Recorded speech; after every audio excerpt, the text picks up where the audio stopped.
छीन दीन कुलहीन कृष्ण को कैसे पाऊं। करुणा सिंधु कृपालु मिले कहीं मार्ग जाऊं। हो सोचूं नित जी गीत माता कछु गावे। होवे बेटा बड़ो बहु बटुआसी आवे। माँ के मन की नहीं भई मृत्यु फांस में फंसे गई। दूध दुहन घर ते गई काल नाग ने डसे लई। मोह मई मम मात मरी में घर ते भाग्यो। जरी जगत की आस कृष्ण चरणनि चित लाग्यो। देश नगर नद नदी नाघि निर्जन बन आयो। न्यायो सरिता सलिल पान करि ध्यान लगायो। ध्यान करत ही चेत की चिंता सबरी नस गई। मनमोहन की माधुरी मन मेरे में बस गई। हरि शरणम हरि शरणम हरि शरणम श्री प्रभु शरणम। श्री भागवत चरित प्रथमा अध्याय 2 छप्पय क्रमांक 31-32। नारद जी व्यासदेव जी को अपने पिछले जीवन की घटना सुना रहे हैं कि मैं दासी पुत्र था उस समय साधुओं की संगति से मुझे इतना लाभ हुआ कि वो हमें बड़े प्रेम से भगवान के नाम का कीर्तन करवाते थे। अपना जूठा जो प्रसाद था वो मुझे कृपा करके देते थे और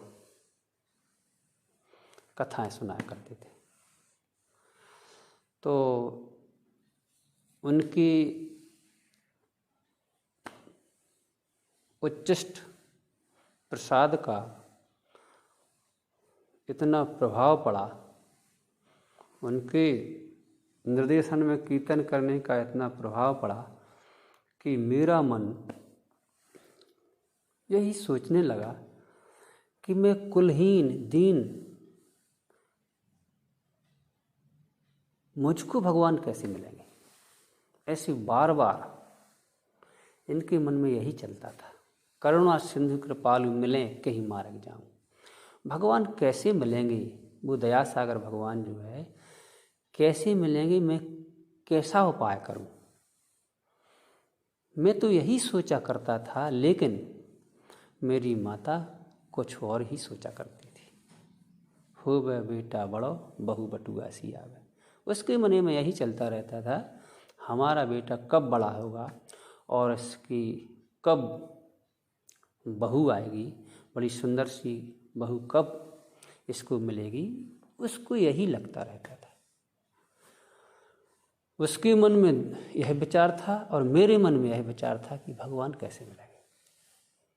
लेकिन माँ के मन की नहीं भई, मृत्यु फांस में फंस गई। माता तो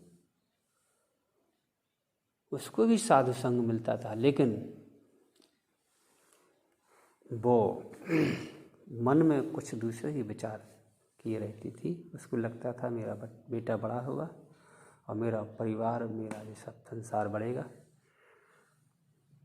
लेकिन उन्हीं साधुओं की कृपा से मेरे मन में भगवान को पाने की तीव्र लालसा उत्पन्न हुई और मेरी माता मेरे विषय में विचार करते करते एक दिन दूध दुहने गई थी, तो रास्ते में काली सर्प ने काट लिया और वह मृत्यु फांस में। उन साधुओं की संगति के बाद भी उसके मन में जी विचार थे, हो वह बेटा बड़ा बहु बटुआसी। लेकिन देखिए, यदि मन साधु संग के बाद भी आप इस प्रकार के साधु संग हमें मोह से दूर करते हैं, लेकिन यहाँ तो उसके मन में यही मोह को बढ़ाने वाली योजना थी उसकी। लेकिन मुझे बहुत फायदा हुआ। ऐसी मोह को बढ़ाने वाली मेरी माता जब मरी तो मोह मई माँ तो मरी, मैं घर से भागा। जैसी मेरी माता मरी मैं घर से भागा। और जरी जगत की आस, इस संसार की जितनी कामनाएं थी, जितनी आशाएं थी, वो सब जल कर राख, और भगवान के चरणों में मेरा चित्त लगने लगा। और मैं इस प्रकार घर से भागने के बाद बड़े बड़े नगरों को, नदियों को, बांधों को लांघता हुआ और एक निर्जन वन में आया। वहाँ पर एक पवित्र नदी में स्नान करके मैंने उसका जलपान किया और भगवान का ध्यान लगाया। जैसे मैंने भगवान का ध्यान लगाया, ध्यान करती चित्त की चिंता सभी नष्ट। भगवान का ध्यान करते ही मेरे चित्त की सारी चिंताएं सब नष्ट हो गई और भगवान की सुंदर मूर्ति मेरे मन में विराजमान हो गई। तो कितना बढ़िया प्रसंग है कि जो नारद जी थे वह छोटे से थे, लेकिन उनको उन साधुओं की संगति से इतना दिव्य फायदा हुआ कि उनको भगवान के दर्शनों की और उनका मन बढ़ा और वे उसमें लग गए। लेकिन मेरी माँ इस संसार के विषय में सोचते हुए काली सर्प के काटने से मृत्यु को प्राप्त हुई। तो हमारा मन हमारा मित्र है और हमारा मन हमारा शत्रु है। तो हम अपने मन को यदि भगवान तरफ जोड़ें तो वो हमारा मित्र है, यदि संसार तरफ जोड़ें तो वो हमारा शत्रु है। श्री राधा गिरधारी भगवान की जय, गिरिराज भगवान की जय, शील प्रभुपाद की जय, गुरु महाराज की जय।